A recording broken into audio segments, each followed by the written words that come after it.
have, as part of seminar series today, Dr. Ravi Rajan, who teaches in anthropology and environmental studies. Environmental studies also in anthropology at University of California and one of its campuses in Santa Cruz.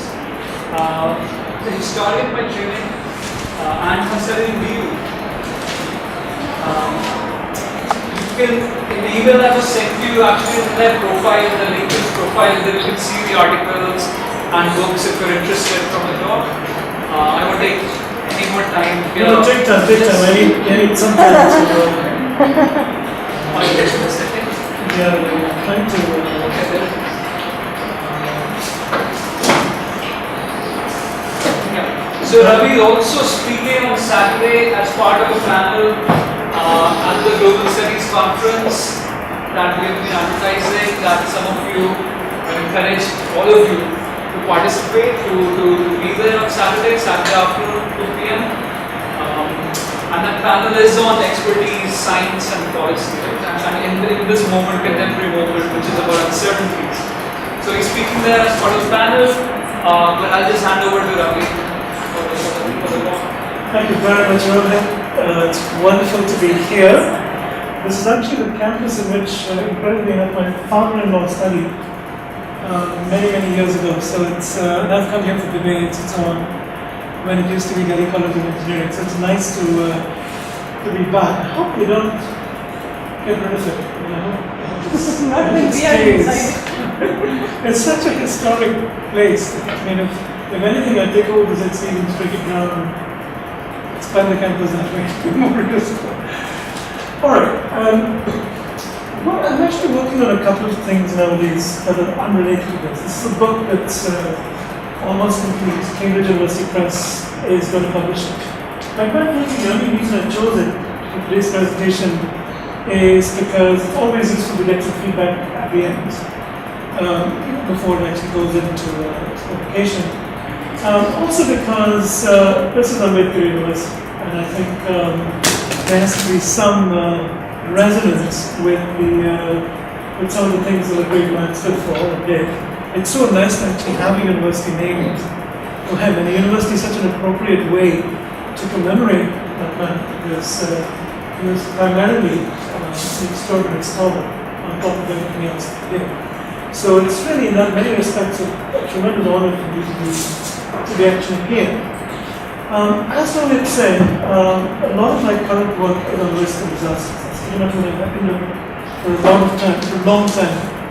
And more recently, in fact, leading up to that, I've begun to extend my work on risk to human health, looking at particularly, increasingly now, at political quality of nutrition and health, looking at South Asian diets, both for those that don't have food to eat, as well as for those that have abundance of food to eat, and looking at the complex etiology of disease and morbidity, with particular focus on cardiac and cancers, both of which have been expanding fairly exponentially in the modern period. So these are the topics that I'm actually currently working on. What this is really is, in many respects, a summary of a lot of many of the teachers and myself, a certain generation, went through. And for a long time, I didn't even want to write this. It was so obvious, nothing here that's new. At least your professors here, your teachers here, would probably look and say, okay, so what's new here? The answer is there is nothing new in what I have to say. But it was interestingly enough that I was in a meeting of lawyers on the Charter of Human Rights, and I was an environmental person. And the idea that it could be a concept of environmental human rights seemed to this group to be very alien, which I found very perplexing, particularly because I will show you there's a lot of concern in international context to, in some respects, codify the idea of human rights. And then as I talked a bit more and started reading, studying, and teaching the Indian Constitution and other things, I began to realize that this environmental human rights dimension is all over the Indian Constitution, but not quite in it. So the ecological dimension is only one of the things that, among other things, Dr. Ambedkar missed out. And if he were alive today, he'd probably pick it up and put it right in the first article of the Constitution. So in a way, a lot of this, as I say in the book, and citing him as well, is a homage to Locke's particular approach, although I understood recently that he was an advocate of an individual rights kind of approach. I had to research that more. Okay. So as you can see here, there's a lot of resonance internationally now on the concept of development of human rights. So you've got, I can't read this heading. On the left is a website of the UN High Commission for Human Rights, advocating, in fact, on the whole now, it's a whole series on human rights and the environment. There is also on the auspices of UNEP, now quite a bit of emphasis on the development of human rights. So this concept is very much there. It's hovering around, it's resonant. And it's really kind of pregnant to become bigger, there's even larger point on the global, in the global consciousness. So this is what we're working on right now. And I think part of what this needs to happen from here onwards is to go on and become part of the legal framework, of the legal discourse. And that's something that I hope to really spur with this book today.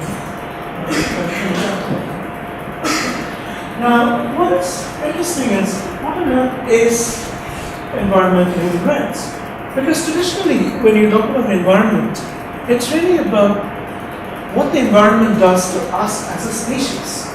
So we understand, we ask the question of what does the environment do, or what the environmental crisis is. It is often posed in terms of a humanity versus the rest of the world, rest of the environment kind of dichotomy. That is, in what way does the environment impact on the quality of human life? That question is often answered in terms of ecosystem services. We call this that answer, which is that environment offers us a lot of services. If we destroy the environment, we lose these services. And as a nation, we get, our nation states, we get our capacity to reap the benefits of those services, regardless of whether they're forest products, fresh water, and so on and so forth. But what does this got to do with human rights? Let's say, I'm in a macro sense of it impacts our own lives in some way. Human rights are really fundamentally about the rights of human beings. In most legal contexts, it's about individual rights, but there's a lot of human rights discourse that is broader than individual rights. Religious rights, community rights, cultural rights, and so on are also part of the broader human rights kind of discourse. So, how do these two concepts, the environment is about species and us, and human rights, merge with each other? I try to address that question by posing in terms of these three questions. What is the environmental basis of poverty? What are the environmental rights of citizens? And what are the environmental obligations of states? And these three questions are very, very much the kind of questions that our constituents in the race, medical race in themselves, significant. These are exactly the questions. The Constitution of India was about development as defined in terms of raising people from other poverty. Across a non-sectarian, non-sectorial way, it is a very radical approach to raise everybody. The rights of citizens, and a very critical about this, about the right that every last thing will matter. It wasn't just the community. In that sense, he was one of the few people in that area who rose above his community and became a much more secular, open-minded, broad impact. And he was also one of the guys who was fundamentally responsible for introducing the directive principles into our constitution, right? Which is there in the Irish constitution, but not in every other constitution. Or in other words, he took this rights-duties kind of dichotomy, relationship, and enshrined it in the constitution. In other words, the state, to put it very crudely, as a supreme manifestation of all of us, has obligations, just as we would, in terms of individual obligations that we have. So if I were to have a right, I have an obligation to give you the same right, minimum. That same idea is what is behind the narrative principles as well when it comes to states. So filtering these ideas, the answer to my question, and I'll give the answer right at the outset, and then I'll kind of go into the description, is where the book derives its name from, which is, the book is called Sustenance, Security and Suffrage, a theory of environmental. Right, so sustenance, the problem of sustenance is the absence of sustaining environment. I don't care about sustainability. It's an important concept, it's an important idea. But for us, those who study in human rights, sustenance consists of problems of sustaining ourselves, our own human souls, our bodies, due to the problem of absence of good environments. So, if there is a problem of sustaining human life because there's been some environmental problem, right, it's a problem of sustenance. Security is the presence of bad environments. So if there is a problem to human security on account of pollution, for example, or disease, which is now what I'm beginning to start studying as well, you've got the issue of the problem of security. Suffrage, which has been a huge debate in our country at least, is a question of the ability of people, individuals or communities to have a say in decisions that affect sustenance or security.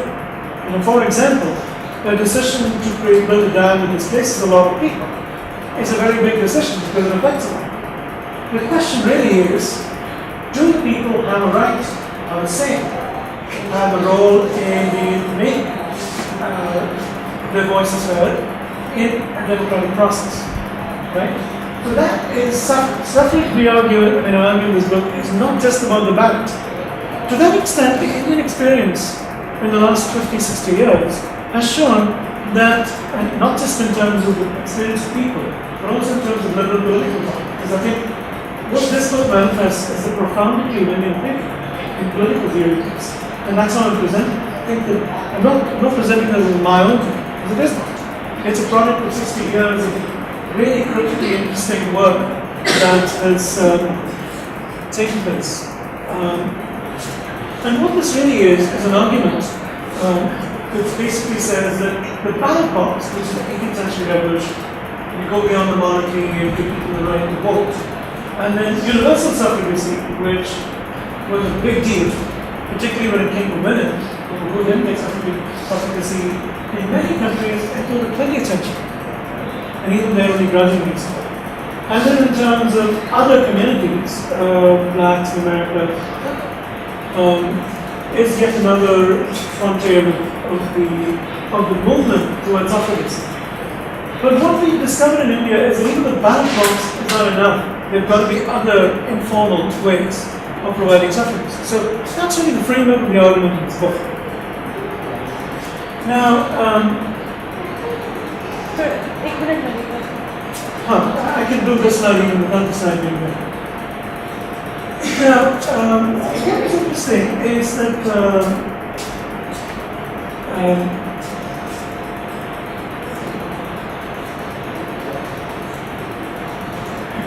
in this book, I need to try to work this out with a bunch of examples. What I have done is that I've used some examples from around the world, but political theoretical arguments, because this is a book in political and legal theory. That's why it's a theory of political. So to that extent, examples are insignificant. In fact, one of the things that I've gone back in terms of readers' reports of my manuscript is they want me to remove the international examples and make it a volume 2 and just make this a book on India. I'm thinking about this. I'm going to think about this because it really doesn't kill the argument. In many respects, it actually showcases the richness of Indian political thought, which largely has been lost, particularly in the West. And I think in many respects, that's part of what it could do. So one of the things that I would love is, for the sake of this presentation, I'm sort of taking the readers' reports on board and making this fundamentally about Indian case studies. But I would love, one of the things that I'd love your feedback on is whether it will actually be richer if it were to have more comparative case studies from around the world, which is really what I haven't mentioned. So I'd like to see where you go with this and go from there. Now let's start with a very basic framing concept that underlies, I could even do this without a PowerPoint.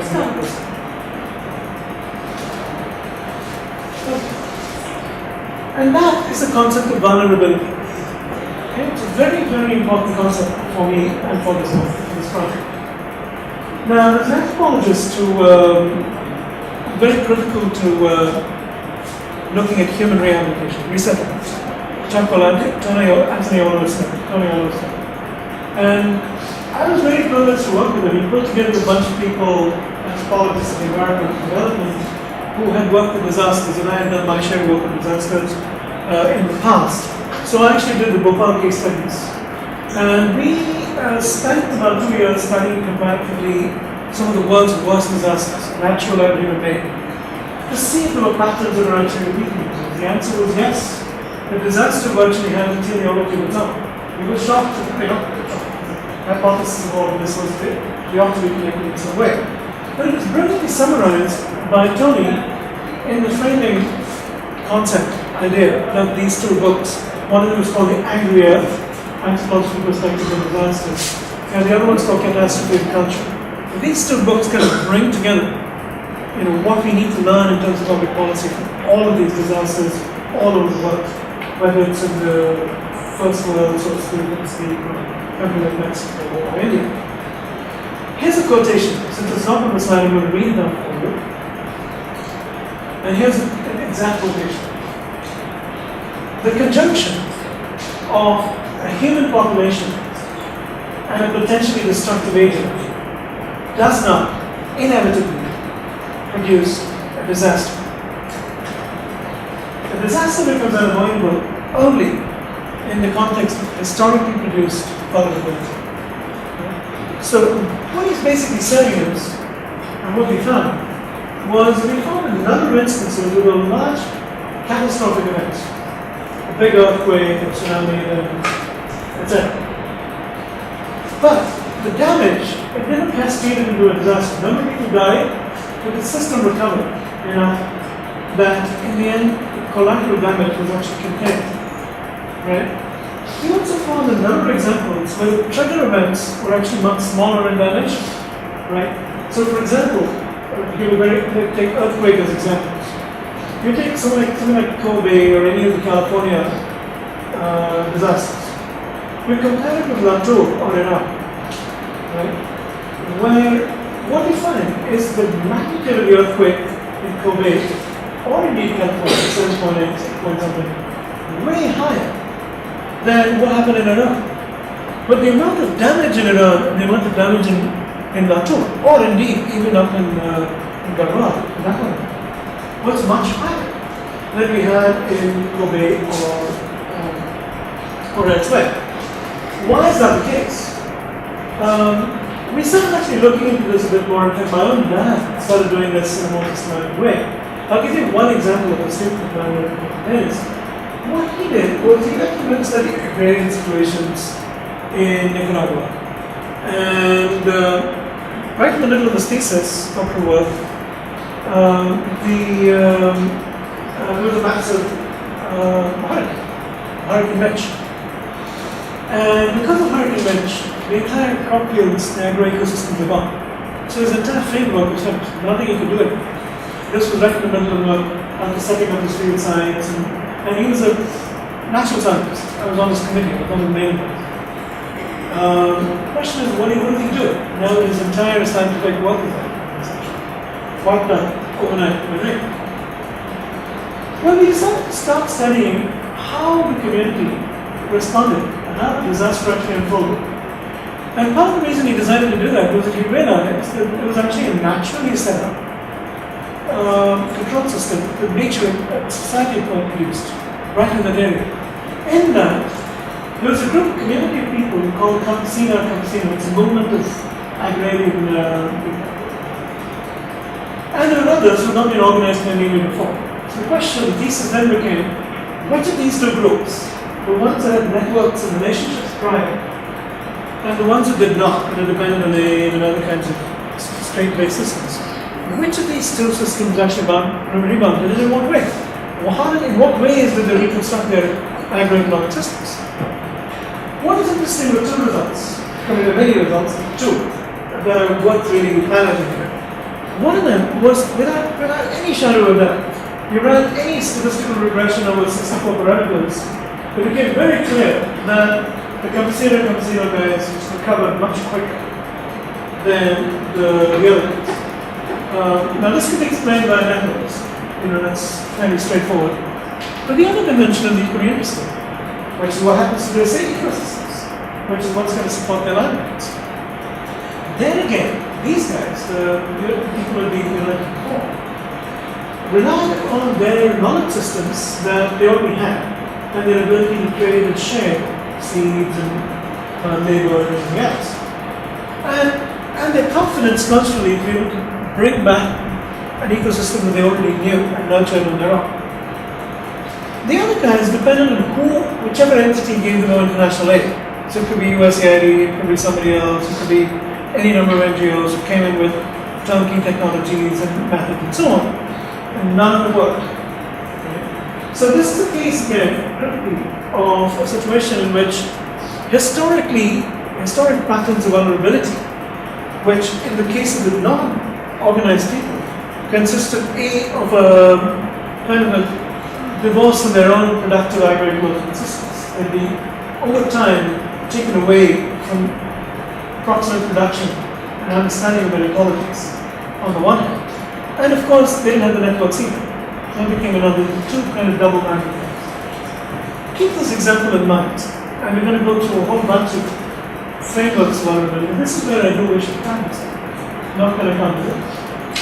This won't come? Okay, no worries, let's just quietly progress it.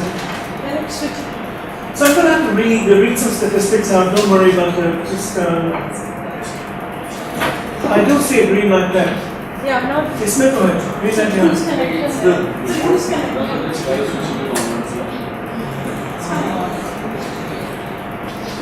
This whole bit closed and this switch Okay, well, while you work on it, I'll Hey, right, just wait for now. Just wait. yeah, it's coming. Slowly. This is something. Okay, it's going. So let's catch it. I don't want to keep it waiting. Alright. Now, so I'm going to start with ecologically fragile systems because I think that you can't talk about environmental human rights without talking about environmental fragility. It's crucial. It's fundamentally important. And I think if there is going to be another amendment, and this is where I think I want to go with this project, which is, in a sense, work towards an ecological amendment of the university. We need an additional bunch of costs. What does that mean? And I want to sort of, bring in other audiences, but I think it would be useful to work with you guys to, I want to, in the end, about 2 years down the line, stage actually a conference in India, primarily looking at constitutional reform, central around ecology. But here's what I have to offer to that reform. The first of them is this point here. I don't need to read out the statistics. That's kind of what I'm trying to avoid doing because it's taking more time. But you can see that if you take something like marginal people, okay, and you can see what sort of parameters that are looking at, things like soil erosion, waterlogging, salinity, exploitation of groundwater, declining forest cover, and of course climate change. And you can digest some of these statistics. These are all got from the Ministry of Environment and Forests website, so the State of Environment, the most recent one, it's 2008, 2009. But what is important, bearing in mind the vulnerability concept that I talked about earlier on, is that ecological collapses like these exacerbate poverty, as you can see in this picture, where the man loses his capital. Because they most acutely impact poor people who depend directly on ecosystem services. This is the point that the Indian environmental movement has been making for the last 30 years, right? And yet it's sort of not there in the mainstream of economic thinking and development thinking in India. And this is kind of the kind of reforms that we need to follow. So I think one of the fundamental governance challenges that we've got is a design problem. How do we design viable, socio-economically and ecologically adapted systems to protect the livelihoods of poor people who get affected by this? Now, the bit of a relief here contrast that I want to say.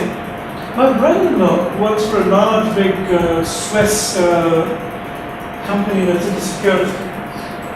This guy himself comes from a background of IT solutions and so on. And what's interesting is they decided, environment's a wonderful opportunity for us to grow our business.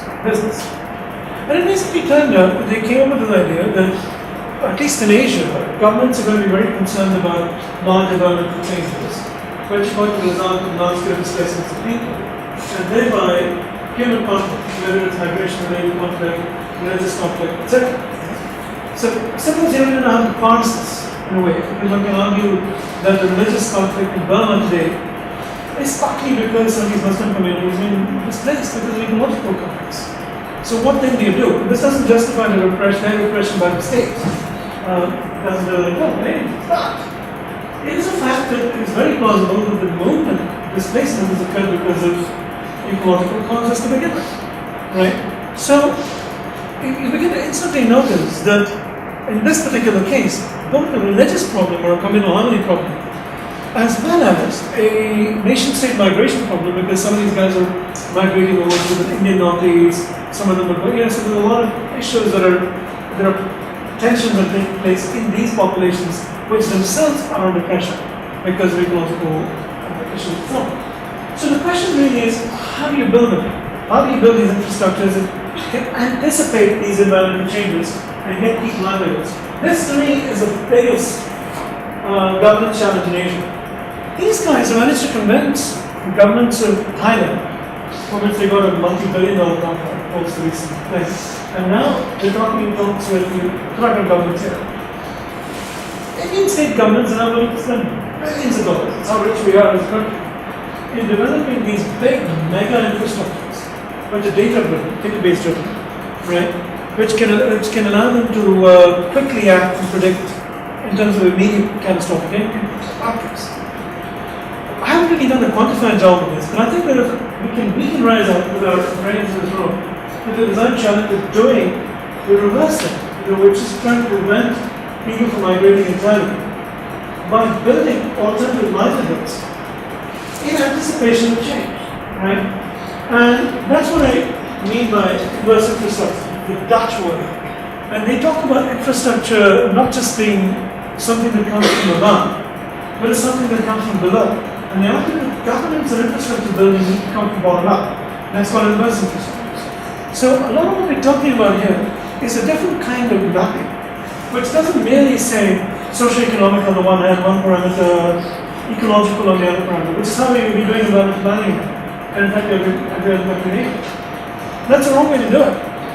I think the way to do it is to basically say, we're going to look at a vector of livelihood. And this is where I'm shifting the ecological thing. Because it's very clear that agroecological conflicts are going to be the basis of survival. Now, there's a big question, okay, what happens to tigers? What happens to sort of serious wildlife? I'm personally very pessimistic about tigers. I don't think they're going to survive in the long run. But the question is are ecosystems of some kind, these productive ecosystems, going to survive? That's what the big challenge is for the sort of big, threatened but highly crucial zones. Almost the entire Himalayan belt, definitely the entire Western Ghats, and other pockets around the country, where livelihoods are fundamentally tied up with agroecological systems.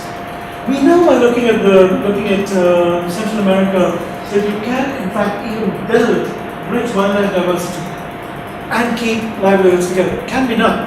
It's going to require very good integrated ecology and social theorization, along with some really good practical work. So a lot of work to be done, but it's actually very interesting ideas out there if you're willing to look at the right places. I.e., don't look at the US, but you can look at places like Costa Rica, Nicaragua, Mexico, Brazil, and you begin to see some really interesting examples. Tanzania, Kenya offer really good examples. I'm going to go through this very quickly because it's so obvious. And the other reason I put this slide on is that I'm actually doing research on, this is Bina Underworld, the great Bina Underworld's work on gender. She's one of the very first people, if not the first, to begin to start actually quantifying women's labor in terms of physical manual, physical labor. And bunch of states here on the Y, and then things like the distance travel, per day. Now this data is 1995. So I've been kind of looking for a national aggregated data on women's labor and the environment that's more current. I found a few good smaller studies in different pockets, but nothing national, nothing aggregated, which indicates that it's not, despite the work and despite its importance. And there is, if I'm wrong, please point this out to me because I am keen to find this information. But I'm not able to find any evidence of there being this kind of systematic data collection on things like not just head holders, which is what she focused on, but a whole range of other women's activities. Because we know this is trending. 1995, today we're 2015 almost, 20 years down the line, we know what the trend lines are like. Right? The question is, are we quantifying women's environmental labor? I don't think we are. If we are not, we're missing an opportunity A, to recognize a critical human problem, and B, there's an opportunity for us to actually do something about this. In the sense of really making this something to several hundred PhDs, essentially, and get to and really sort of spur the whole gender dimension from beyond a purely culturalist kind of argument, which is largely become to a very material thing, which is what this is suggesting. Given that you're already talking about, well, not 50% of the population of India, but practically, but 6 thirds, close it up. So it's a large percentage of the rural population that gets affected with it. But the point again here is the environment becomes a human rights issue, right? The more productive environments receive, the more labor needs to be done. And most of this labor is being done particularly in our hilly, North Indian hills, being done by women. Right? Because most of the girls here are in cities, doing manual labor in cities. To continue this again, these are some of the things that Veena summarized. I think this paper and the couple of 3 or 4 that appeared at that time, I still use them in classes because they're so succinctly and brilliantly put together. They're in some respects the classics, if you will. If I were to compile the classics of Indian literature on the environment, there'd be 3 articles of Veena Summarized, and this is one of them definitely.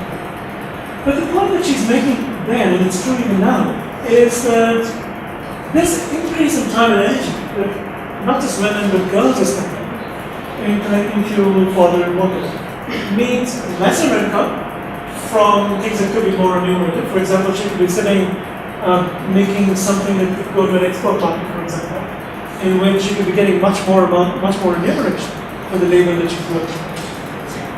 There are healthy nutrition implants, clearly, in the sense that you're going to be putting a head hold on your arm and traveling, there are human impacts. I mean, in terms of what it does to your spinal alignment, what it does for a whole range of other things.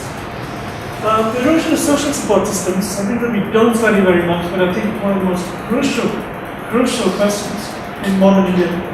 If you ask me what one of the most important questions in terms of erosion, which concomitantly comes with environmental erosion, is the decline of social networks, right? We used to be able to sit together and drink tea and eat food at the end of the day as a community. We're not even able to do this any longer as an atomic family, right? This used to be an urban problem, but it's now become a rural problem too.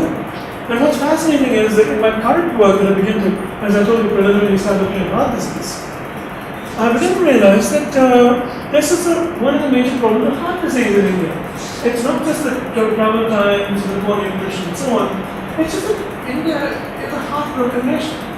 People are lonely all the time. The level of stress within even atomic households is such, single family households is such, that husbands and wives just too stressed to really have a relationship. It's fun and nice. Not because they don't want to, just because it's difficult. But critically, the wider social networks are gone. Right? Now this we know to be an early problem. We know that because we have 300% rise in heart attacks in the last 30, 50 or 20 years. These are official statistics. That's a staggering number. We're the second biggest heart attack nation in the world after Egypt. And we're going to very soon in 2014, number 1 heart attack nation in the world. So the question really is, if this heart attack trend line is moving away from the urban and very urban networks, which is explicable, increasingly to rural and other places where this never used to happen. So in this sense, the social network means we provide public health consequences as well. And critically, of course, if you don't have time, younger generations of girl children no longer have the capacity to learn the agroecological skills that sustain these ecosystems. These ecosystems are created, human built. People laughed at Vandana Shiva in those days, but she was right at one thing. And as much as she pointed out that a lot of these very rich, biodiversity rich agroecosystems were actually created through human experimentation. And a lot of this was female experimentation. Right? So there is a very interesting gender dimension to our rural agroecological knowledge. She is right. And we're losing that because they don't have the time to pass it on, leave it on nurture it. Okay? So that's a completely gender dimension. This I'm really going to do very quickly. Displacement, ecological refugees, these are all dams, some of the dams, and they're going to be different from whether satellites or this. But what is interesting is this last statistic here, which is kind of the classic thing that everybody values. 40 million people have been displaced by large dams in the first 50 years in India. And according to GOI itself, less than a quarter of these people have been resettled. So this is really an issue of ecological refugees on the one hand, right? Meaning these will be pushed out because of some ecological cause, in this case dams, and we can go through a list of many other causes as well. And we look at the displacement, the human, people have the right not to be displaced in this way. So it's a human rights issue in this way. Okay. Now I'm going to dwell so much time on this, or on this in the matter for that matter, because I think, can I take for granted that you all understand what it is to be displaced, and you studied all that, right? Is that correct? Okay. Well, until this time, we know what happens when you get displaced. Social lives get done, and we still don't really have a comprehensive ecological rehabilitation. And that's about the policy, even though we've been talking about it since 1980. So it's been 25 years in the making of this. We don't have it. Okay, I'm going to quickly now move on to security. These are statistical data. The point is very simple for me. So in the interest of time, I'm going to go to security in 3 4 very quick slides. First of all, pollution is huge. Huge. And this is where this part of my work is overlapping with my public health work. It's getting to take off that. The morbidity in terms of things like indoor air pollution, outdoor air pollution, and water pollution is big. And these are all GOI data. In many respects, show a time bomb that's already ticked. It's blowing. It's already blowing all over the place. You don't even hear the noise. Because what's striking to me, the point I make about security is, when you talk security, I, as an environmental scholar, I'm perplexed by the fact that the only thing people talk about is terrorism. Right?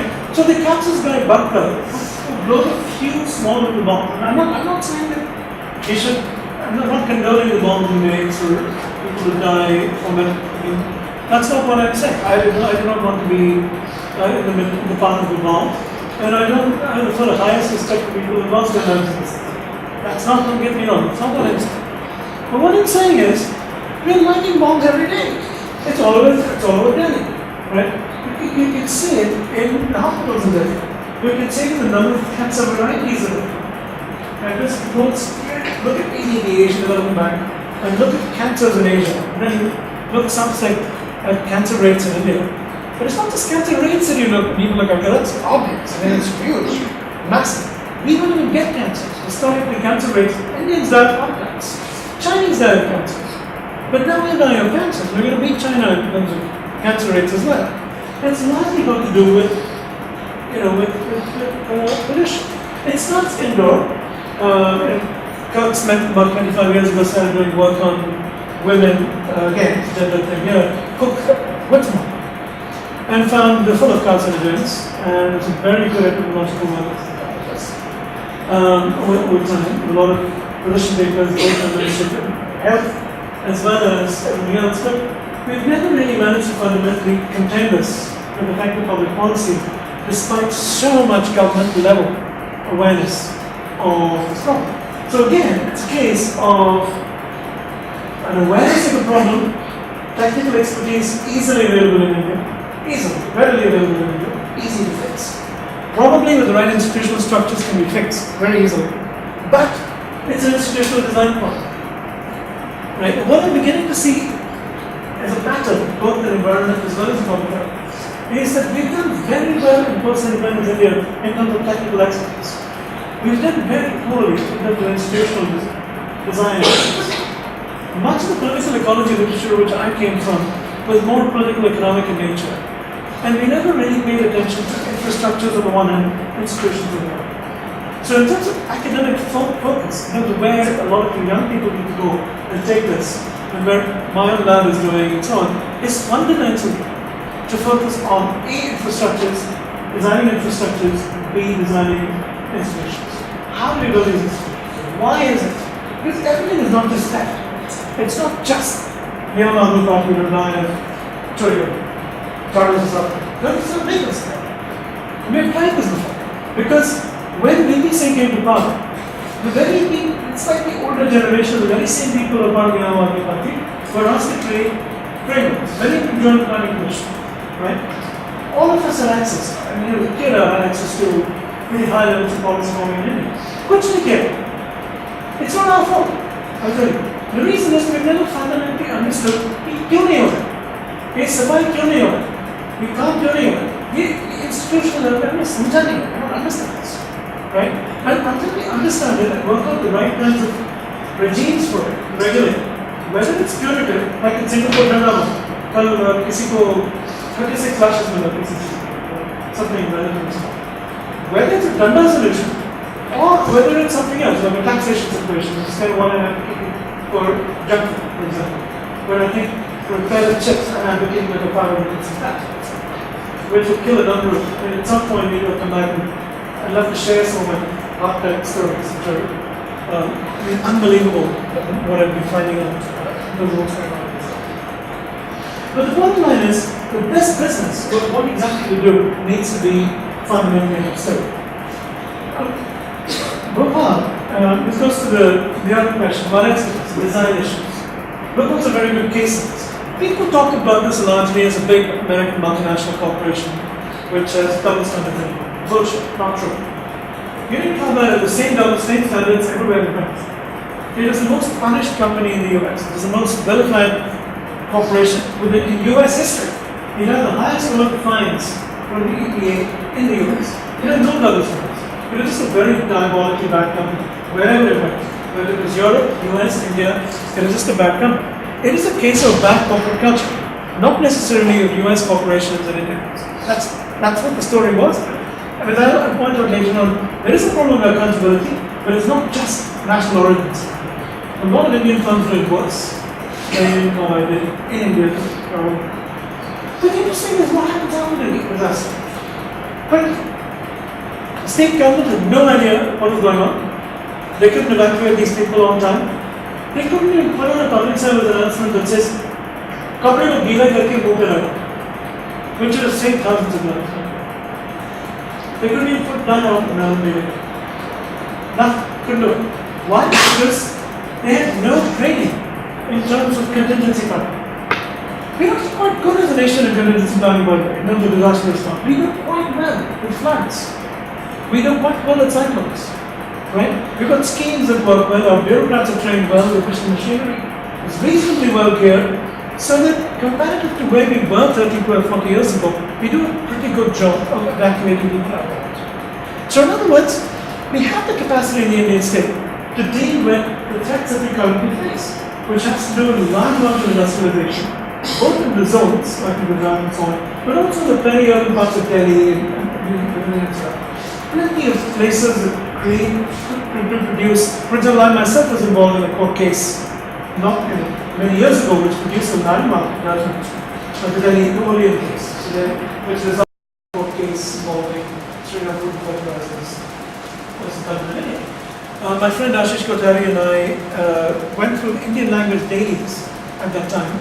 I don't know if you remember this now. We went through this English language dailies and counted things like 2 people die in a gas leak, 4 people die in a oil and gas, those kind of stories, which usually are on the 7th page of a small paper.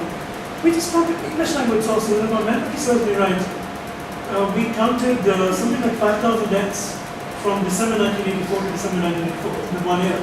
And we actually presented this to Sri Bhagwati, who was the Chief Justice of the Supreme Court. And he was taken aback because we were young kids, 20-year-olds coming up with this kind of data. And he took this very seriously. He came with a very landmark judgment in the IPI. In fact, Rajan was the actual petitioner in that particular case. He's got an important place in history in terms of landmark law. And that law is crucial in terms of case law that's already been established. Now, if you want to look it up, it's Sridham Food and Fertilizers versus, I think, so this is contingent expertise, the ability to respond. Consumption expertise has to do with what happens when things are not going according to plan. So in Bhopal, for example, many things happened, but one of the things they did was, oh my God, these people don't have jobs, they're not able to work anymore in any factory. The factory jobs are gone anyway. So what are we going to do? We're going to take urban equivalent of the IRPP program. In those days used to be a rural development. It's called STEP Up, Special Training and Employment Program for the Poor. Block it in Bhopal. What is this program going to stop? It's giving small loans to people. So think about it. Small loans to people works if it's applied, the nationwide solution problem. But it's not getting small loans to take the towns. In a small place like Bhopal, who's going to buy it? I mean, this is dead in the water as a business proposition right from the beginning. I mean, as a right, dead in water right from the beginning. Which meant that these people couldn't repay their debts. And the bad guys who were forced by the government of manipulation to give these loans were basically the banking loan. I'm going to make it as difficult as possible because my promotions are all determined on how well my debts have been returned. So my judgments for me, people are going to judge me, my bosses, in terms of my my capacity to give sound debts. So you have this economic disaster which came up largely because of an incapacity on part of the state budget through a complex programming economic rate. This one's a graphic example. We'll give you one good example. So you don't become eligible for e-registration payments leading to the level 4. Okay? Which is fair. How does the state know whether you're a balanced caste person or not? But then, to fill out the form, you need certain forms of ID proof. We didn't have an Aadhaar card or any other kind of those days. Some people had certain sorts of things like ration cards, other people didn't have that. But there are a lot of people that didn't. They're under most of India is not eligible for the state. Most of India are not for the state. They didn't have the systems. So, if you're part of the rich elite of Areda colony, you could actually get these cards manufactured, produced, with an address in Parish Bazaar. And you could then prove to the state you actually lived and got affected by gas, even though you're not, and get the money that was given. If you actually guess a gifted person, you have to fill out the form. The only way to do that is to go to the go straight outside like any other city. Go motor vehicles, it doesn't matter where you go. It's the same thing. Which is, for a certain percent part of the thing, you can actually get everything back. ID proof, the whole thing is done. So much so, when I'm interviewing these guys, I took pictures of this being published in the newsletter. We found that some guys, actually, they kept government books where every grant taken was recorded duly, right up to the command chain. So basically, suppose expiation payment is 5,000, and they took 1,000 from you. Every cent, every paisa of the 1,000 rupees in the accounting in books is put on the eyes of the because hisab kar lena. Because everybody can cooperate. The guy up in the police thana also needs to cooperate. So usko books have to be open to him too, right? So they actually kept this up. Interestingly, many years later, I met this guy who heads Microsoft in Bangalore, a Japanese guy. And the Microsoft India Research Center, a fascinating one. Right? They're looking at how to build software solutions for Indian corporations and their business. One of the things they did was exactly this, which is a double entry bookkeeping system, wherein to prevent taxes, you're going to be running with money or in a small shop, right? You charge somebody something, produces a result. Basically, you don't want to pay taxes. The customer also doesn't want to pay taxes. Which is the way in which you do most contracts. Anyway, that's what you do physically. But this system is programmed so that it already writes within the taxation system a different number. So you put the actual number, so you know what your result is, right? But for the tax guy, you don't need to sit at the end of the year and calculate. You have to give them a thing. It spits out the thing. You can go to the income tax and keep them in a fraction of this, right? So the big multinational company like Microsoft is producing solutions like this. The question though is, can you not produce acknowledgement expertise, which could be a simpler form, along with something like that said, 3 people known to me in this area testified that I was there at the time. Something like that. You still had a number of false claimants, but we still have false claimants anyway. At least we could have got people who really needed the money, the full money, in some respects. This is what I call ethnographic. Of course, there's gender here as well. For example, there's a whole discussion of complexity and uncertainty. I've written about this, you can read about this in my work. But here the interesting thing was, for example, a woman would go in and say, Satyamala, this is augmented this, wherein they would say, that women are actually faking symptoms. There was a lot of spontaneous abortions going on.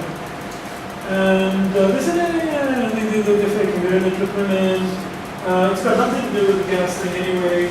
This probably had to do with baseline things like TB, illiteracy, etc., etc. In fact, I had a case where people said, they look like Garib log hain, pad rahe hain, wo kya malum? They don't even know, they can't tell the difference between gas and anything. But these are institutional biases. There's a term called compensation neurosis that was created in Bhopal. Basically saying that people have no problem at all. They're faking it in order to gain competition. There wasn't much competition to go around anyway. The other thing was institutional lack of problem solving. There was a big fight, one of the early fights in the Bhopal medical establishment between the Dean of Medical College, Dr. Harish Chandra, and Dean of Pathology. And the pathologists are basically saying, look, we're doing all these autopsies, it's clearly showing case of cyanide poisoning. You need to give them a cyanide, if survivors, and you give them an antidote to cyanide. The Dean of Medical College says, look, I look at the chemical breakdown of MIC, which is the compound. I have no way of knowing how this damn thing becomes cyanide. So chemically, biochemically, this cannot become cyanide in our human body in terms of what we understand as the biochemical factors. So what basis are you saying that are not actually cyanide? This became a major battle. We actually came to blows. I say we want to recommend the cyanide treatment as an initial kind of thing. But ultimately, they never really addressed it. What was required wasn't just a theoretical discussion that took place between the medical communities, but pragmatic problem solving, which we never had the capacity. What was the example? Of course, this point I made about accountability and rest. Numbers speak for themselves. And what's really critical here is this last thing here, where in the annual report of the Union Carbide Company, it said, after the Bhopal settlement took place, it said the year 1988 was the best in the 7-year history of Union Carbide, when we recall almost $5 earnings per share after resolving 43 cents a share resolution to resolve the Bhopal litigation. So what's really interesting about the gamut of the security thing here is that human lives, our capacities to live, secure lives, are impacted by the environment in ways. And I would argue that the biggest security threat in India is not terrorism, but environment. And that's what you should really fundamentally focus on. And lastly, a couple of very quick slides. You know this very much part of the thing. This guy is an interesting quote, really. The Union Carbide hired this company called Boston Master. I stumbled upon them while doing my research. And there's a whole company there called, the whole industry now, it's like a $20 billion industry, called Issues Management. Right? They basically track every environmentalist in the world. All of us are in the databases. They track everything we write, what we do, because they're all facts, essentially. But this is a fantastic line. A corporation cannot compensate for its inadequacies with good deeds. its first responsibility is to manage its own affairs properly.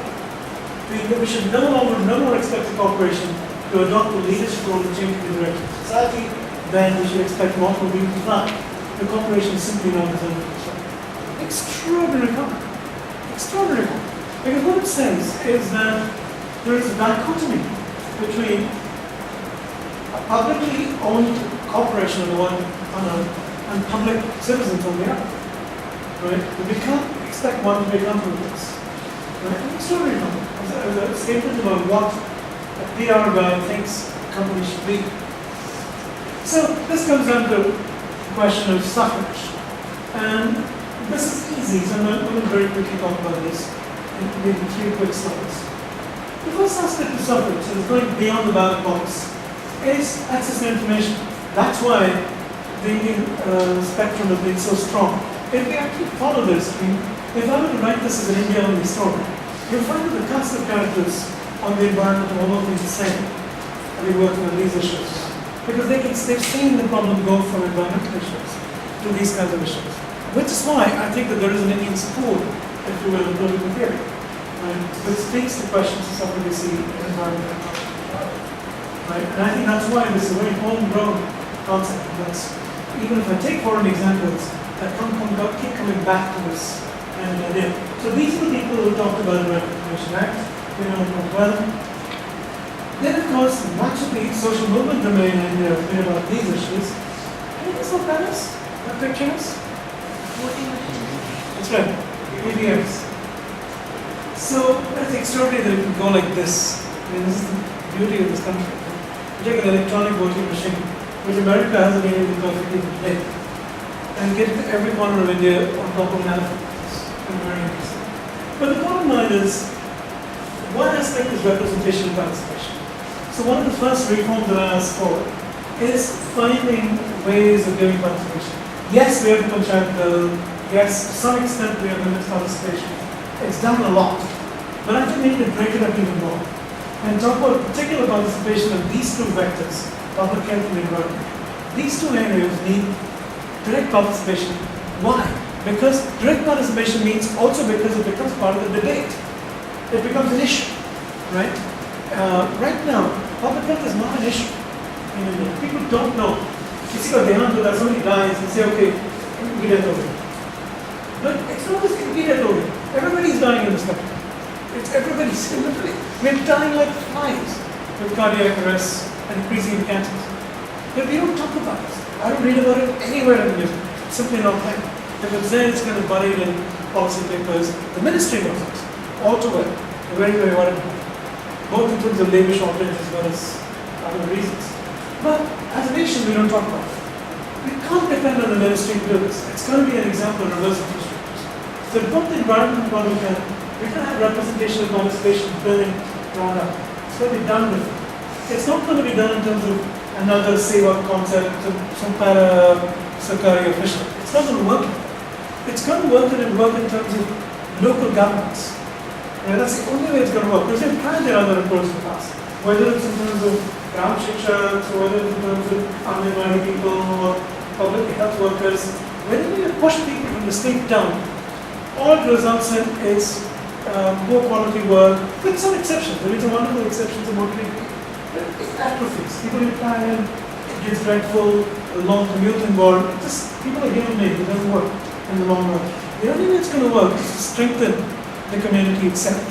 In my book, in my the paper that I just finished with my first piece that's going to be part of the heart attack book. What I've basically been arguing is look at the contrast, right? Look at half of India, in fact most of India, who are subject to a debate last year about calorific needs. Right? How many calories does an Indian need? When Montek ji is sitting there saying, not even counting what the calorie breaks down to, or what the micronutrients and macronutrients. Because we eat calories in so many ways. It doesn't matter. 2 pieces of junk food, it's calories too. But that calorie is not going to do anything. 1,000 calories can work. I don't know 1,000 calorie diet. Provided you only eat vegetables and fruits. It can be done. Right?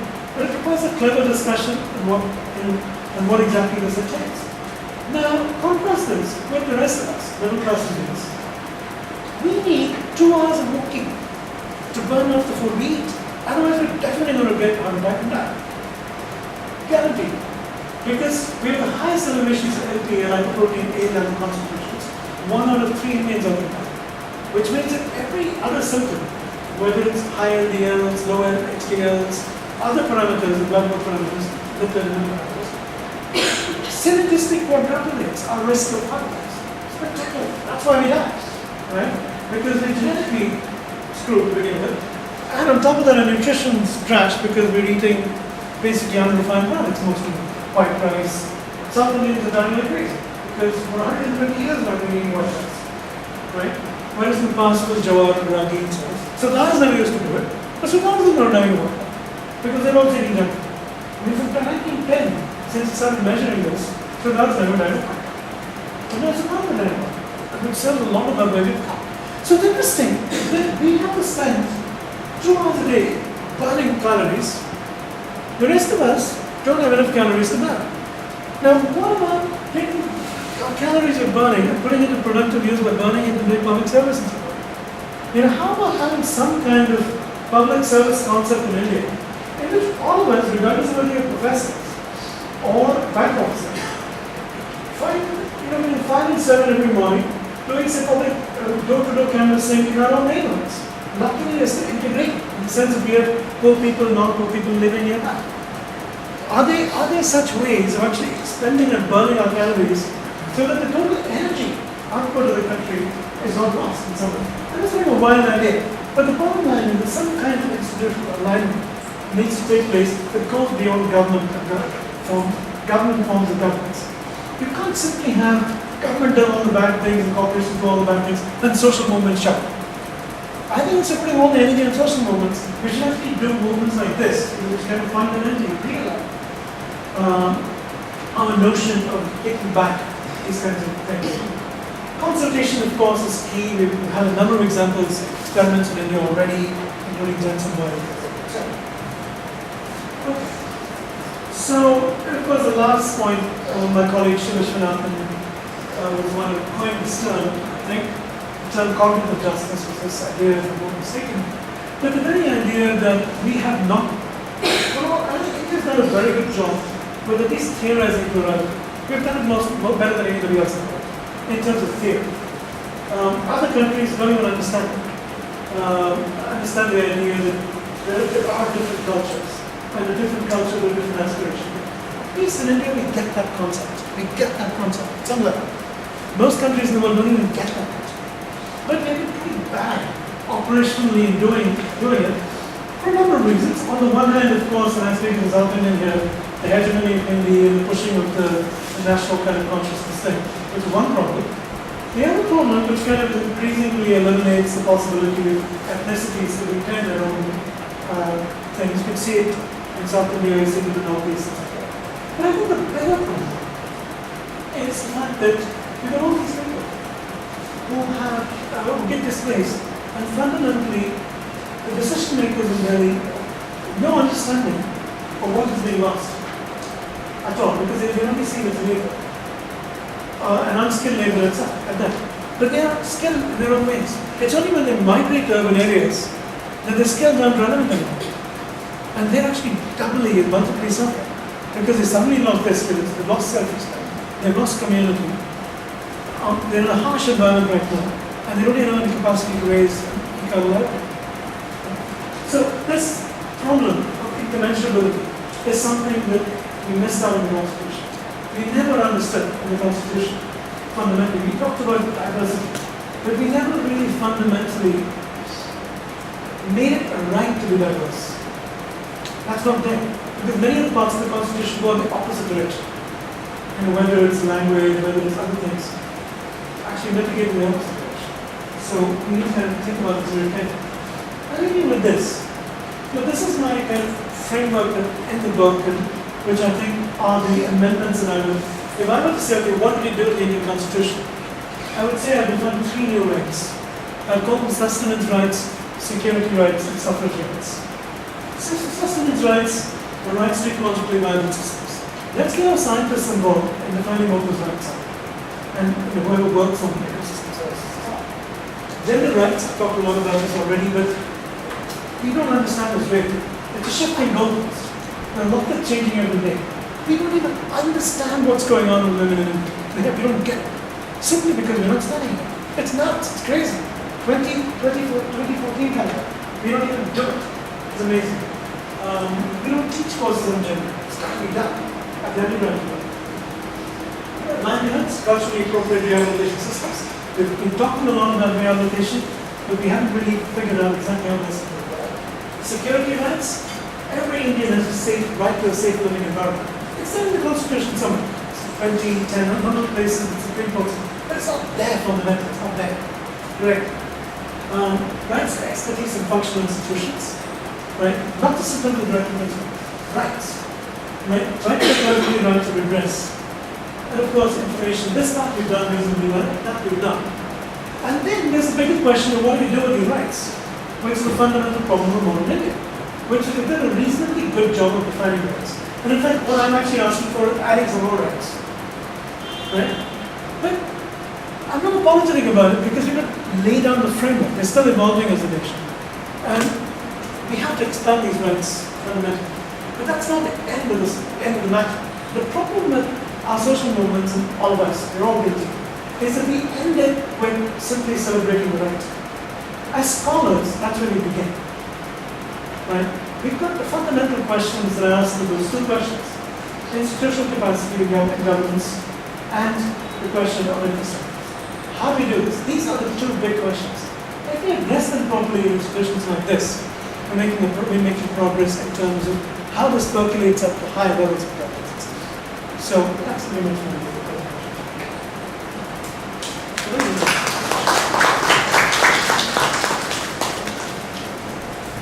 Any questions, comments?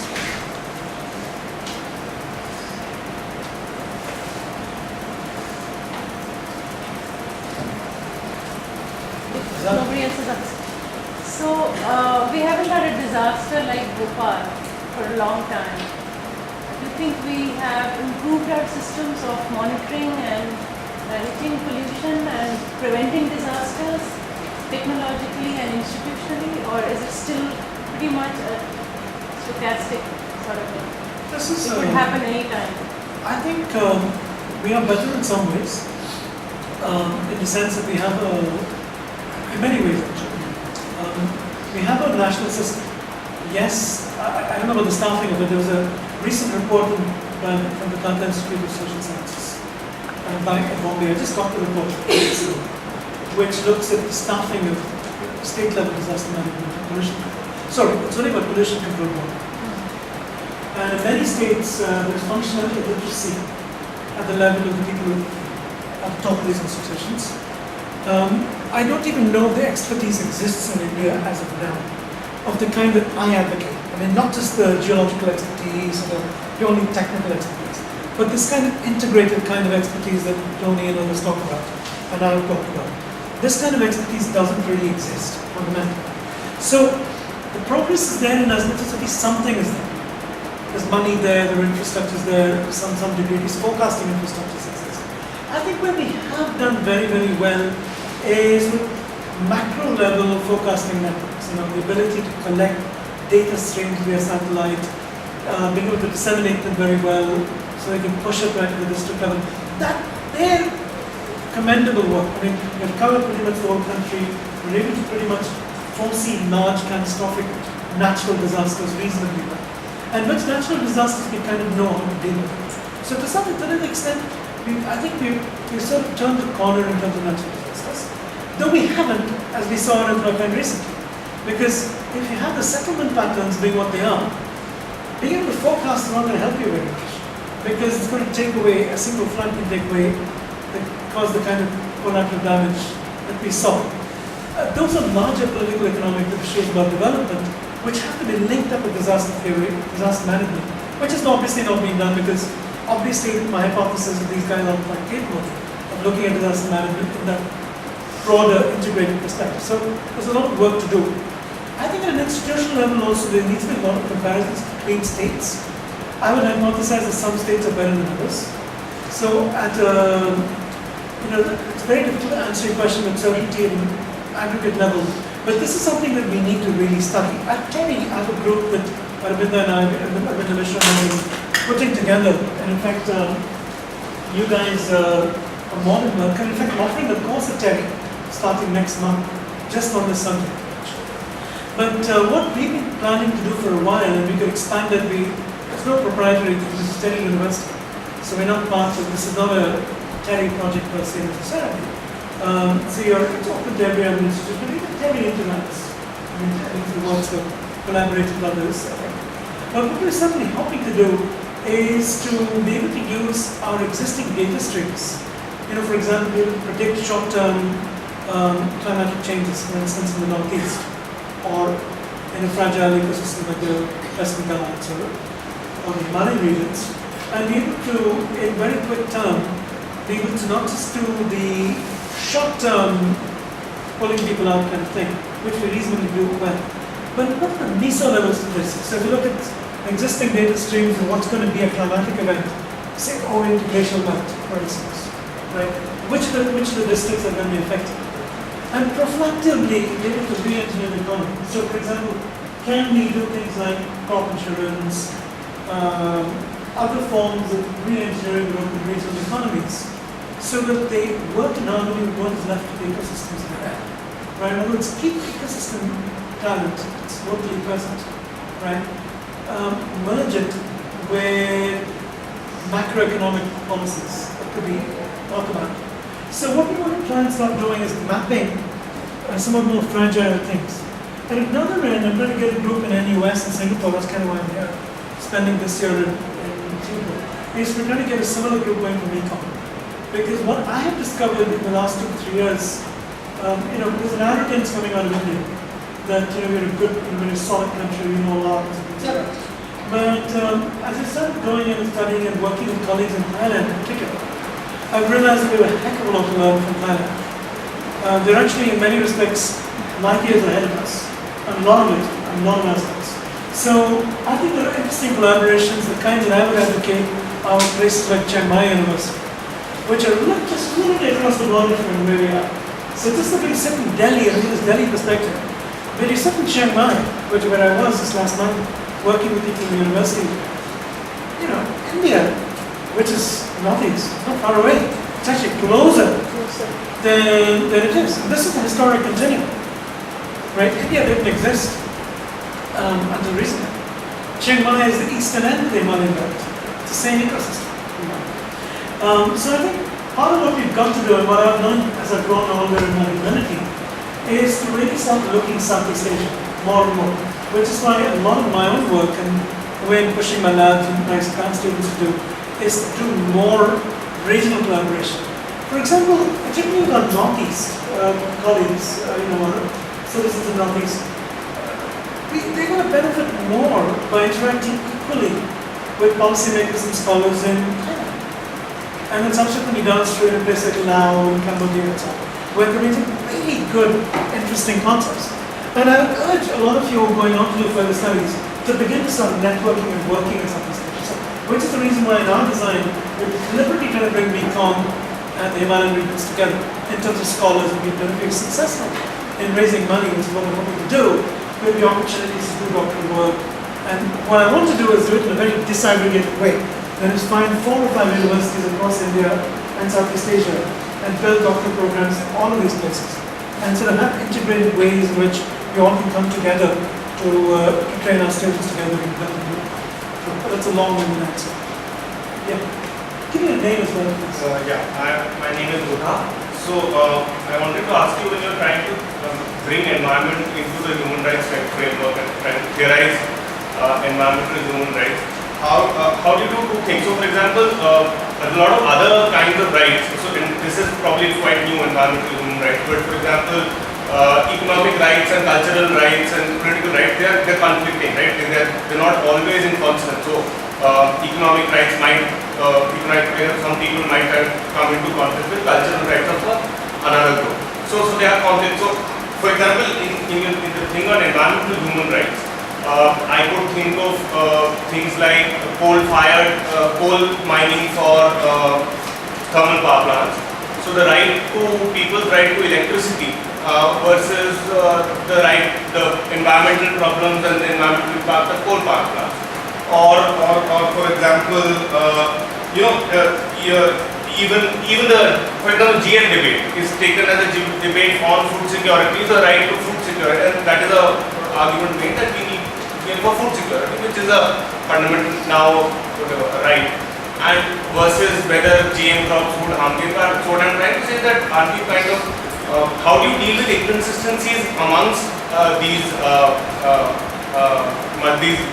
goals? Are these goals always in consonance with each other? And then what happens to the other goal of environmental conservation? So, for example, the classic example is of conservation-induced displacement, right? So you to protect the environment, and so on many counts, you need to kind of whatever anthropogenic activities to be reduced at a particular site. So people's right to livelihoods versus environmental conservation. So how well, a lot of them are falsely posed. It's a good question, but these are falsely posed questions. I'll take all of your examples and show how they're falsely posed. You look at the energy situation. Ravi wrote about this a lot. I edited a book of all his writings. Ravi, Citizen Scientist. It should be around. It's probably long a few years ago. He came up with a concept called defense, which is energy, looking at energy solutions for a country like India. Now, we know enough about the energy situation right now that it's pretty easy to answer. A lot of energy stored. You just steal a lot of it. Lots of inefficiencies in production of energy itself. We're not modern enough. So we can get much more bang out of the existing infrastructure just by modernizing. So you don't necessarily need to build another thermal power station. There are disaggregated aspects to it, issues as well. There are questions of integrating multiple systems, including solar and so on, in an integrated way that's directed by us. I think the energy case is always going to be a place for all the mixes, all the aspects of the mix. In a country like India, there's going to be a wide mosaic of sources, ranging from wood burning to coal, and our coal is bad in terms of environmental pollution, as well as in terms of the kind of places where it's from. Meaning it's going to impact the agricultural systems. We're going to need nuclear as well to continue to mix. But it's not a simple situation of trade-off, one versus the other. It's a possibility, for example, in this mix, it's possible to mitigate the worst impacts of, say, open pipe mining by a better mining process. So there are technological solutions themselves which can mitigate against worst processes. So it's not one versus the other. There are lots of areas in that continuum which, if focused on, could actually produce win-wins. This is not a case of private choice. There will be a discussion of private choice before I can elaborate, but it's not a private choice situation at all. It's there. GM, again, I've written on GM, but just recently an article on GM. Again, it's a poorly framed debate. Indian debate on GM being one of the last poorly framed debates on GM. When you compare it with, say, the California debate, you can see the level of sophistication that is there. The debate on food security in California is not framed in this way at all, as it is here. It is framed in terms, not just in terms of aggregate food security of people, but the security of producers. Right? So the point about organic food in California is not in terms of the increase in production of niche foods for an urban elite. It's really what's the entire organic industry in India has become. And I just yesterday during the survey for a paper in my university, photographs of aisles of these new fancy supermarkets and all that. And I had a theory that was true, that there are these very expensive niche organic brands that were there. The thing that I didn't expect is they wanted imports. I mean, the amount of produce imports which is boggling me. And at price point, 650 rupees for a small amount of blueberries that I could grow in a pot in my own room, in my kitchen. I couldn't believe it. And the price points of some of this. But what is interesting about this debate is, look at Cuba. After the Soviet Union relationship collapsed, because the Soviet Union collapsed, they didn't get oil. The oil cost went up. Cuba said they didn't have a subsidy from the Soviet Union for oil. So what did they do? They had to grow food without oil. Because as you did earlier with it, the bid is made oil. So what if you take the oil out of the bid, meaning you take fossil fuels out of it, and you roll some other way, right? So they started working on ways of producing food with very few fossil fuel inputs. Suddenly, people are looking to one of the food production. They would something like Delhi. We could probably feed Delhi in Delhi. That's all it's all. It's all not. Not the country they come with. Not at all. Why can't we build something very interesting? In that become the industry of the point. There's every Delhi person, you go to agriculture in the morning, in their own, in the parks in their own place. Ultimately, the stuff gets harvested and sold in community gardens, shops or whatever. Easy. Easy. So you've done all over the world. All over the world. You can learn in 3 years. Right? In fact, I think a program like this, social economy, should have a very strong urban government program. And if you're interested, I can put you there some people, know-how, knowledge is there. It's easy. Very easy. That's a simple example. Cross-border people again, many examples around the world, particularly in Central America, Tanzania, and so on, which can exist. Provided it's not, the lands aren't drawn the way they are by when you're here. In India, because of the way it's long exploited. It's also because of fierce conservation lobby, which also polarizes the debate, which doesn't gives it. I know some of them too, and they're good friends of mine. And they will come to argue that if you open the doors, what remains of the last mile animal will go. And they're probably right. I mean, if you look at just what's going on with the bridge in there, and this most recent opening up of, and I was like, when I read this day before yesterday, we all try to, go out and try and protect the bridge at a certain point. Most of the bridge is now gone. And what led them is now they're opening it up to commercial exploitation. But the bottom line is that these are not often the dichotomies that we think of. Just because the press frames them in this way, intelligent people shouldn't frame them. We should always look for not two value frames. Kristen Trader for Shane, philosopher that I really like, one of the key points she makes is every time you find a two value frame, right, this versus that, look for other multivariates. Right? What are the other ways of thinking? It's very rare that a complex collocation is only two variables. This is good, that's bad, this is joint, this is It's usually many more. And in those many more are many more pathways. And that's kind of where it goes.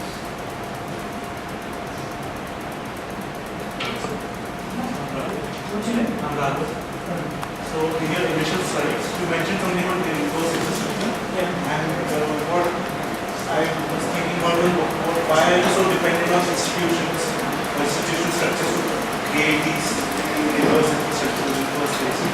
The best examples that you see are from people who done it on their own, small scale, decentralized completely, and that's where you see very good examples coming out instead of institutional structure, which you just mentioned aren't Well, I think for two reasons. First of all, the way in which our allocation systems work, I've always worked. I mean, not just now. You can go back to the days before the British as well. The same thing, right? You pay taxes, it goes somewhere. Take Virginia, right? It's illuminating to do a trip to Virginia. I actually took a class in Virginia once, about 3-4 years ago. And we sort of walked around what the erstwhile Virginia Empire and started looking at all the tanks and also the artillery.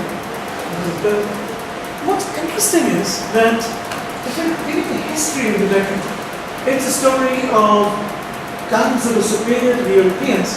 So much so that when the Portuguese came, our guns were actually better built than the Portuguese guns. In fact, the guns went back from India to Europe back in the 17th or 18th century. We had much superior guns. Maybe based on Turkish initial designs, but lots of innovative R&D will take place. So, the history of the decade, the story of artillery is kind of being written by the historians. But what they don't write about is the tank systems. The tank systems are done. Why is someone like Krishna Deva such a big deal, even today? Why is he such a big deal? I mean, he's bigger than Akbar. I mean, Akbar is a big figure in terms of what he did across a variety of fronts. But Krishna Deva is even bigger than this. But why? The reason is that he embodies, in terms of his medieval India, it's what we remember. We don't know Ram Rajya, so we don't know Ram ever lived. If so, what economical services he provided, we don't know. In fact, all I know about Ram is he did thousands of people in economic times. Because if you read, even read Hanuman Chalisa, they sort of celebrate how many Rakshasas he killed. It's like that, it's part of celebration.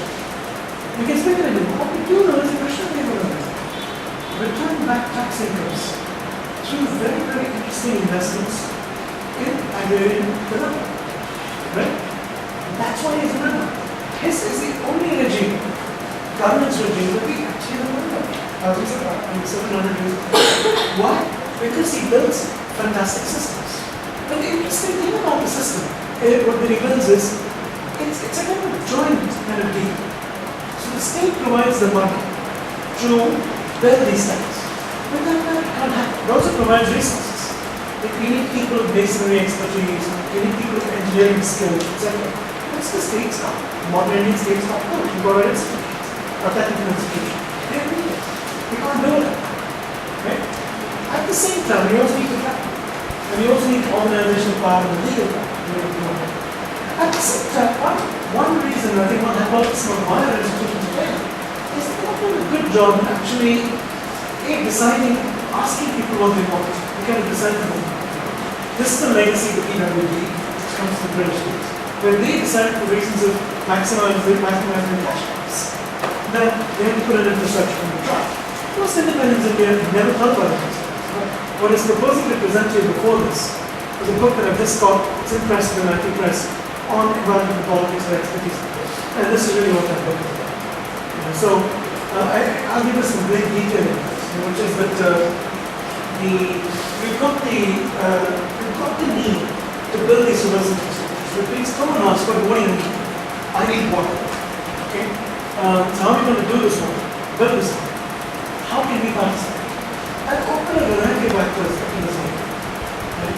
So this could be a completely different model, not just an odd NGO putting water money with some crazy sort of contemporary agenda that lasts 5 years, etc., to one where the state, which is really us, why is India almost unique in treating the state so weak that is on the progressive community? Never take the state seriously. The state can do a lot of good. We have to own the state. It is our state. It's our tax money. We pay taxes. It's our money.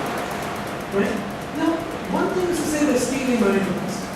But it's true. It's a fact. It is a social movement. Yes, people are not stealing money. It's not the same problem. Because we don't know what to do. Because we don't know how to build these infrastructures. So infrastructures are good. They have to be there. They have to be built by somebody. People can't build their own building. They don't really know how they're in the skills. They go to Surat and they do their job. They don't make their own living on labels. They don't have time to do this kind of a thing. Which is why kind of an extension system has got built to do this. That's why you need state. That's why you also need universities to actually figure out. Besides, we have the freedom to define our research. They did not make this thing. They created all these universities. We don't have all of them. We don't have scholarships and so on to start. Right? I mean, when I look at myself, the reason I said I'm very lucky needing my university. But the thing is, you have to. Right? You have to basically, everybody counts. And you go to work in order to redefine the questions. Now, in my opinion, in political ecology, one of the reasons I'm so fed up, and the reason I said, I want to leave the US institution, because it is such a vibrantly useless kind of thing, framework of thinking. I mean, all it does is, it doesn't even have political economy. Because for the last 10 years, all it's done is cultural and identity politics. There's only so much you can do with identity politics. That's all. In fact, you can have people with identity politics. That's all you have to do. What we need is unification. You've got to unify across gender, you've got to unify across religion, you've got to unify across class, and you unify by building public institutions. Why is it that sometimes patients arrive? In this cabinet, I was read from 2 countries, even Muslim leaders. And here is a so-called Hindu kingdom with Muslim leadership. Conversely, Muslim Rajas from communities across India and Hindu leadership. There was a utilitarian terms. The sectarianism is a product of the last 120 years. We know it better.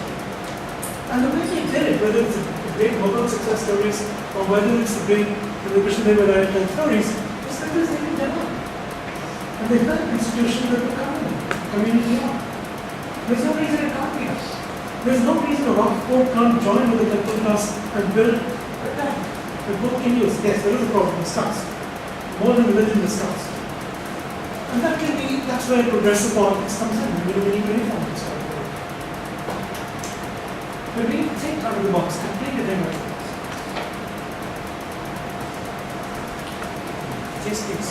Yeah, I'm Vikas. I was just wondering that a very strong argument for, say, conservation or keeping things as they are is the rights of species. Like considering human beings as just like as a part of a cohort of species that reside on Earth and considering their rights also. So it appears a bit like as if we made every right for ourselves in this approach also. Like we need environmental human rights. So suppose so conservation has, like if we ask people in India, then due to whatever media focus and upbringing and socialization, most of people will say that we want more and more tigers, like more and more tigers. So there is a tiger part of it, like what tiger thinks, do they want to like stay in India like this, or and there is a people part of it because of various say consciousness type of thing or aspirations. So there are different type of aspirations. There are environmental aspirations. There are economic aspirations also. There are like people who live in villages. They like it is a very nice idea to say that like we should make sustainable environment where people don't feel the need to migrate, or if they migrate, then they migrate with a certain set of skills that they are able to survive in that environment. But say in Delhi, people who are laborers, like who work in construction, these things. So some energy study was there, and I think almost 70% of urban population has got no proper conventional fuel type of connection. So they are searching for wood. Like people, especially women, they are searching for wood. So how does these type of absurdities sphere in or come in such a frame? I was just wondering. Good questions. The two completely different questions. I studied a lot about, and I did a lot of reading on the rights of animals, the rights of species.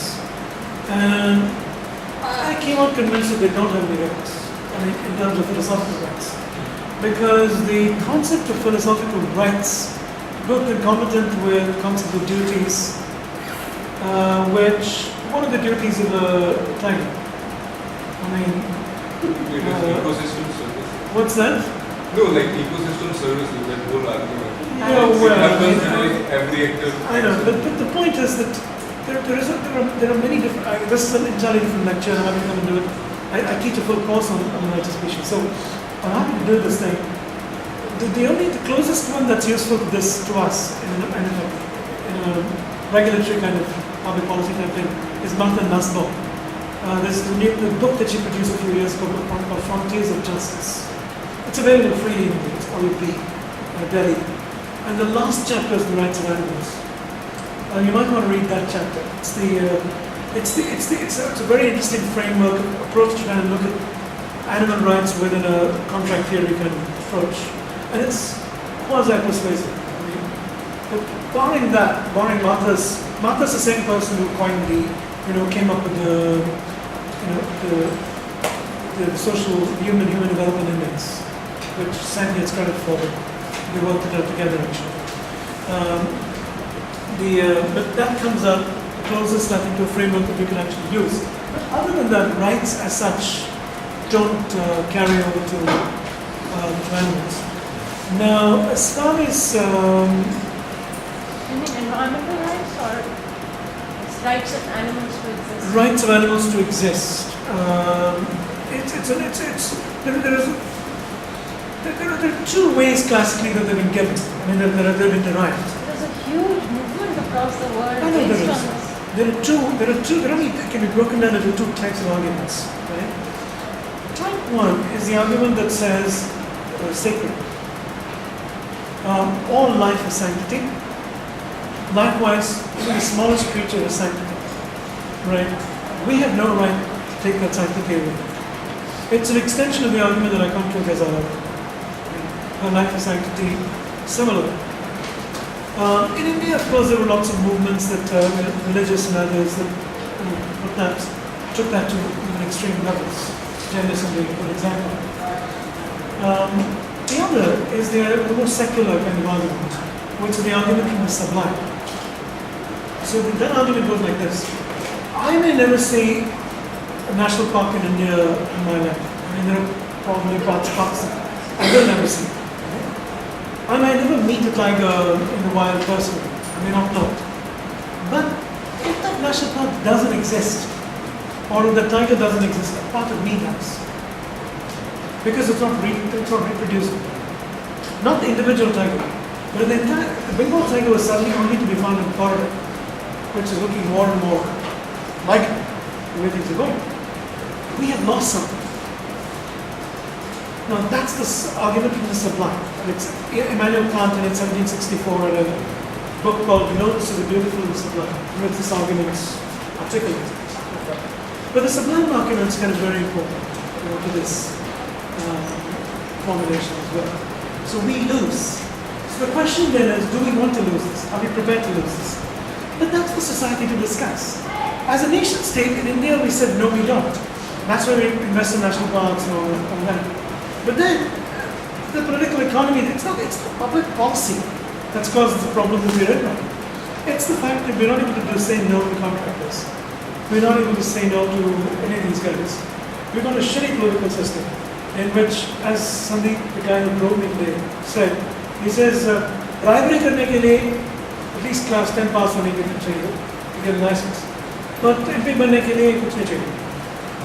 So that's like that Sandeep maybe used to do. Brilliant. And so that is a valid problem. I mean, how do we correct it? I don't know what the correction is. Can we correct it? I don't know. But that insight is fundamental. Whether passing class 10 is going to make you more of an ecologically conscious citizen, I don't know. But the fact that we need environmental education in schools, I do know. But not the way we're doing it. Not in terms of biochemistry lessons and all that. It's got to be something else. And we're not doing it. That's yet another thing that we need to get into in terms of what the public education component is.